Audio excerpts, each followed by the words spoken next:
An observer 1.5 metre toll. तो एक observer यानी कि कोई एक बंदा है, ठीक है, उसकी हाइट है 1.5 मीटर, ठीक है। तो ये जैसे यहाँ पे ये 1.5 मीटर टॉल एक बंदा यहाँ पे खड़ा है, ठीक है, इसकी हाइट है 1.5 मीटर्स, ठीक है। Is 28.5 metres away from a chimney. तो ये एक चिमनी है, उससे 28.5 मीटर्स अवे है। तो यहाँ पे एक चिमनी है, ठीक है, यहाँ पे एक चिमनी है, उसका किस तरह की शेप है क्या है उसको आप छोड़ दो। तो ये एक चिमनी है यहाँ पे, ठीक है।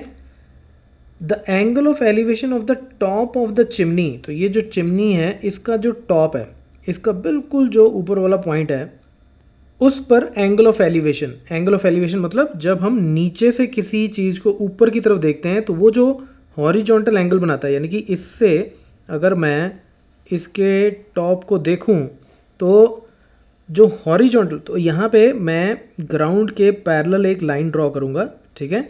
ये मैं ग्राउंड के बिल्कुल पैरेलल एक लाइन ड्रॉ करूँगा। तो ये जो मेरा एंगल बनेगा, इस एंगल को हम बोलते हैं एंगल ऑफ एलिवेशन। देखो इस वर्ड का क्या मतलब है, एलिवेशन का मतलब है किसी भी चीज़ को ऊपर उठाना, ऊपर खींचना या ऊपर देखना, ठीक है, तो एलिवेट करना। तो इसी तरह से एंगल ऑफ एलिवेशन मतलब जब ऊपर देखते हैं तब जो एंगल बनता है ग्राउंड के साथ उसको बोलते हैं एंगल ऑफ एलिवेशन, ठीक है।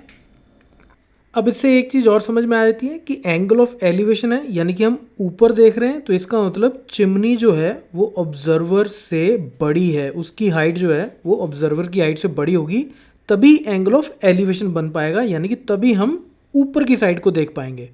Of the top of the chimney from her eyes is 45 degrees. तो ये एंगल 45 डिग्रीज का हमें गिवन है, ठीक है। What is the height of the chimney. तो कहता है कि चिमनी की हाइट फाइंड आउट करो। तो देखो इसमें एक बड़ी सिंपल सी चीज़ होती है कि जैसे ये, अब आइज़ तो हमें पता है कि बिल्कुल सिर के ऊपर तो लगी नहीं होती, ठीक है, लेकिन नॉर्मली इस तरह के जो क्वेश्चंस होते हैं उसमें हम यही कंसिडर करते हैं कि जो एंगल ऑफ एलिवेशन है ये बिल्कुल इसकी हाइट के ऊपर से शुरू हो रहा है, ठीक है, अनटिल एंड अनलेस कुछ स्पेसिफाइड ना हो। तो मतलब बेसिकली ये कैसे बनेगा मैं बताता हूँ आपको। ये इस तरीके से बनेगा। ये तो आप मान लो कि ये तो ऑब्जर्वर है, ठीक है। ज़रूरी नहीं है कि हमेशा आपको इस तरह से ऑब्जर्वर बनाना हो, आप एक सिंगल लाइन ड्रॉ करो और लिख दो कि ये ऑब्जर्वर है, ठीक है। और इससे इधर ये 28.5 मीटर मान लो ये लेंथ हो गई, और इधर इस साइड पे हमने ये चिमनी बना दी, ये हो गई हमारी चिमनी। चिमनी एक बिल्डिंग है, वर्टिकल खड़ी है बिल्कुल, तो ये हमेशा 90 डिग्री का एंगल बनाएगी। यहाँ पे ये बंदा बिल्कुल सीधा खड़ा है, ये लेडी बिल्कुल सीधी खड़ी है, तो ये भी 90 डिग्री का एंगल बनाएगी यहाँ पे। ये 28.5 मीटर्स एक दूसरे से दूर हैं, ठीक है। यहाँ से ये बिल्कुल इसको, इसके टॉप को देख रही है, ठीक है। तो ये इसके टॉप को जब देखेगी तो बिल्कुल मैं ग्राउंड के पैरेलल एक लाइन ड्रॉ करूँगा। तो ये जो लाइन यहाँ पे मैं ड्रॉ करूँगा, इस लाइन के साथ जो एंगल बनता है वो कितना हो जाएगा, 45 डिग्रीज, ठीक है। तो अब हम इसको लिखना शुरू करते हैं। तो ये जो ऑब्जर्वर है ये हो गया 1.5 मीटर्स इसकी हाइट, इसको ए मान लो, इसको बी मान लो, ठीक है, इसको सी और इसको डी मान लो। ये चिमनी हो गई। तो चिमनी की मुझे हाइट फाइंड आउट करनी है, और देखो कितना सिंपल है। अब इसको हम सॉल्व करना शुरू करते हैं। तो यहाँ पे आप लिख लो पहले, let A B the observer and C D be the chimney, ठीक है। दिस इम्प्लाइज, अब हमें ये गिवन है कि ए बी जो है वो कितना गिवन है, 1.5 मीटर्स, ठीक है, ये 1.5 मीटर टॉल है। एंड ए सी जो इन दोनों के बीच में डिस्टेंस है वो हमें 28.5 मीटर्स गिवन है, ठीक है। ऑब्जर्वर और चिमनी के बीच में इतना डिस्टेंस गिवन है। अब हमें फाइंड आउट क्या करना है, चिमनी की हाइट। देखो चिमनी की हाइट को अब हम दो पार्ट्स में स्प्लिट करते हैं।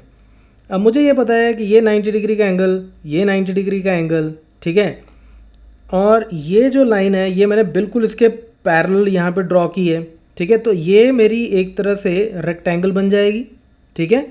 तो ये जब रेक्टेंगल बन जाएगी तो इसका मतलब ये जो लेंथ है ये भी 28.5 मीटर्स हो जाएगी, और ये जो लेंथ है ये सी डी और इसको ई मान लेते हैं, तो सी ई जो है ये भी 1.5 मीटर्स हो जाएगी क्योंकि ये रेक्टेंगल बन गई। ये 90 डिग्री, ये 90 डिग्री, ये लाइन बिल्कुल इसके पैरेलल, ये लाइन इसके पैरेलल, तो ऑपोजिट लाइंस आपस में पैरेलल, ये इसके पैरेलल है क्योंकि ये दोनों 90 डिग्री हैं ग्राउंड पे। ये मैंने ही बोला है कि इसके पैरेलल होनी चाहिए, ये हमने इसके पैरेलल ग्राउंड के बिल्कुल पैरेलल ड्रॉ की।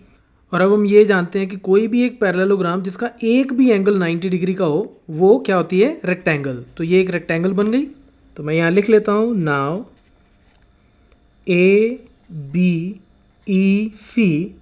Is a rectangle. तो ये मेरी एक रेक्टेंगल हो गई। इसको आपको प्रूव करने की ज़रूरत नहीं है, आप इसको डायरेक्ट ऐसे लिख सकते हो कि ये एक रेक्टेंगल बन गई। This implies BE is equal to AC which is equal to 28.5 meters and similarly CE is equal to AB which is equal to 1.5 meters। तो इतना पोर्शन तो मुझे इसकी हाइट का पहले ही मिल गया। अब मुझे सिर्फ और सिर्फ DE फाइंड आउट करना है, क्योंकि DE प्लस CE ये मिला के मुझे क्या मिलेगा, CD चिमनी की हाइट मिल जाएगी। और वो कितना सिंपल है, अब ये 90 डिग्री था, ठीक है, ये लाइन इसके पैरेलल, तो ये एंगल भी 90 डिग्री होगा। तो ये मेरे पास एक राइट एंगल ट्रायंगल आ गई, ठीक है।